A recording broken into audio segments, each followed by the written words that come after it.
Hey everyone, it's Dana here, your human design guide and intuitive coach, and I am coming to you with another energy update for the end of January, specifically talking about the new moon on January 18th that is in the sign of Capricorn.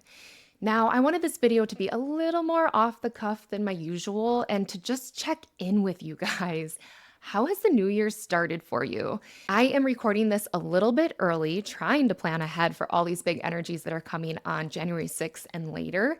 And it's just a couple days before the full moon in Cancer. And let me tell you, I have some big aspects. It's conjuncting my natal Chiron and Jupiter in my 12th house. And then the sun and all those other planets are hugging each other in my 6th house. And yeah, I can already feel this like internal emotions coming up, things from the past that I really thought I've processed already, some anger and resentment about different relationships that I really seriously did a lot of healing around in 2025. So I just want to gently and lightly say to you that if your new year didn't like start off amazing, we had a very potent emotional full moon in Cancer. So give yourself some grace.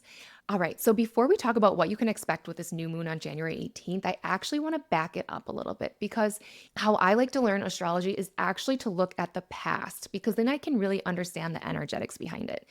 We can all intellectually memorize what something means in astrology. Capricorn means this, that, all those things. But really tying it to what you are going through at that time and the energies you feel really helps you understand what you're experiencing on a visceral level. So you can be your own astrologer and human design teacher as well. So on January 6th, we had the Sun, Mars, and Mercury all conjunct, all hugging each other in the sign of Capricorn. Capricorn energy is not about quick wins or flashy manifestation. It's about long-term foundations, integrity, maturity, and building something that actually lasts. I hear a lot of astrologers say like Capricorn is the CEO. It's more masculine, it's more yang. It's not really about big emotional breakthroughs. It's about maturity, integrity, and building something that actually lasts. And this is the energy that asks, what are you committed to long term? What are you building your life on? And how does the structure you're living in actually support you? Capricorn energy, when we look at the gates since January 6th, the sun has moved through all root gates. And the root is a pressure center in human design. So we have been feeling the pressure to get up and go and get things done. And you may have also been feeling like the urge to be more organized or more intentional or more honest with yourself about what's working in your life and what's not. That's this energy. That is the Capricorn strategic energy. It likes boundaries, it likes structures, it likes to say, okay, what are we doing with our time and our life force this year? So if you have been feeling these last couple of weeks like, I need to get my life together, or I need to be more intentional, or I need to quit the bad habit I'm doing, that is this Capricorn energy talking to you. It's asking you to slow down enough to build something real. Now, when all these energies were together on the 6th, they were in the gate in human design called the gate of drive. And this is the energy to go make things happen, get things done. During the week of January 6th, when all these energies were together and like the sun is illuminating Venus, our relationships, our love, our relationship with money, and Mars, the planet of war and destruction and getting things done. And it really truly was highlighting the yin and the yang representatives of astrology, which is so cool. So many people are talking about how the divine feminine is coming back, and we're also healing the masculine energy, right? And I feel like hopefully on the other side of this transit, we can really see that that seed was planted. In the gate of drive, that was asking us to be inspired, to have aspiration. What are we aspiring to do this year? So look back January 6th to about the 8th or 9th. Those were days that maybe some seeds were planted about what am I aspiring to do? Also, check in, like, were you forcing? Were you trying to get stuff done and you didn't wait for right timing? Because that's kind of the lower expression of the gate 54. So look back at that, okay? Then this week leading up to the new moon, the sun, Venus, and Mars are in gate 61. So actually, I said earlier in this video, everything was in the root center. This is in the head center, but what I meant to say is both of these centers are the only pressure centers in human design. So we're feeling a lot of pressure this month. That's what I wanted to hammer home. So that energy this week is in gate 61, which is the gate of mystery. And it's giving us this pressure to want to know, to want to answer life's question, to make sense of it all. And the lower expression of this energy is literally using our mind to control our lives, to be like, I need control. It makes me feel safe. I need to know the answers. So I'm going to go down a YouTube rabbit hole and learn all these theories and then come up with my own conclusion and like have all the answers. And you are going to stress yourself out and burn out. On the flip side of that, the optimal expression of utilizing this beautiful gate of mystery, I'm a little biased, it's in my chart 4 times, energy is to see the higher perspective of things and to be wise enough to know you just simply cannot have all the answers for the mystery of life.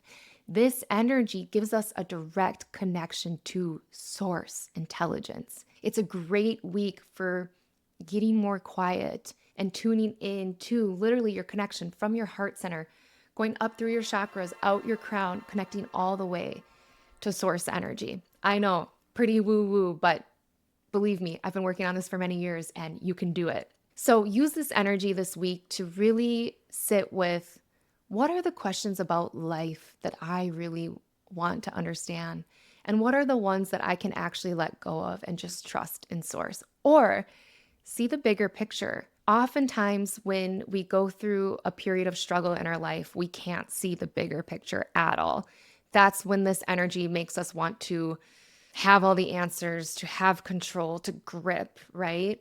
But oftentimes, when we get through that struggle and we come out on the other side, perhaps do some contemplation or reflection or even healing, and then you kind of step into this next season of your life, an aha can come if you tune in about why you went through that struggle. What was the lesson there?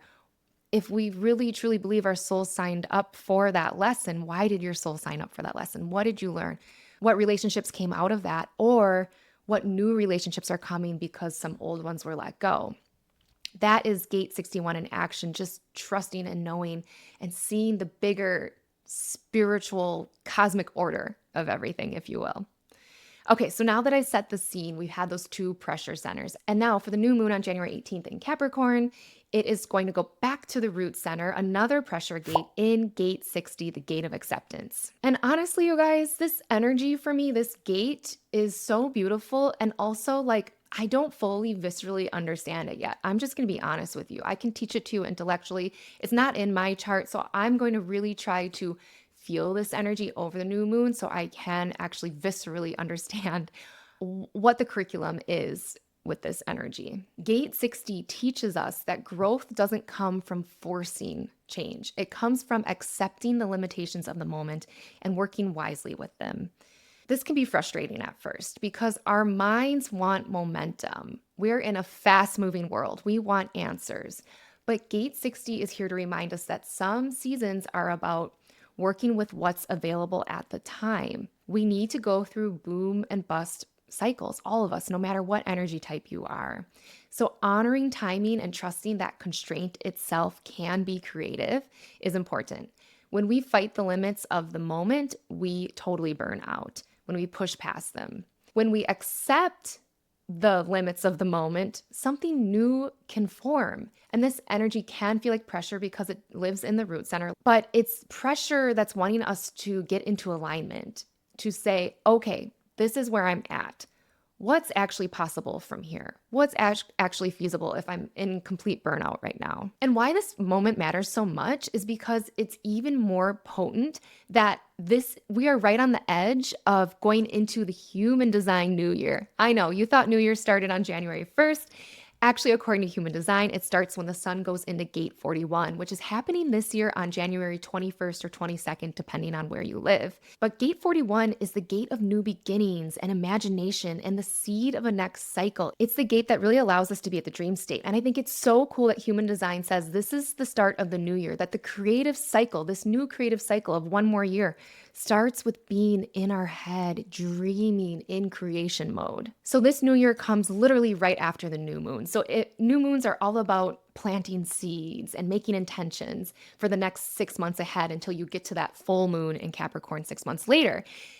And then right a few days later, we have the planting seeds of the human design new year. So this is like a set your intentions on steroids. So if you missed the New Year's resolutions, this is your time. I believe this new moon is asking you to get clear on your intentions, get honest, and consciously choose what kind of energy you want to carry into this next cycle, into the new year.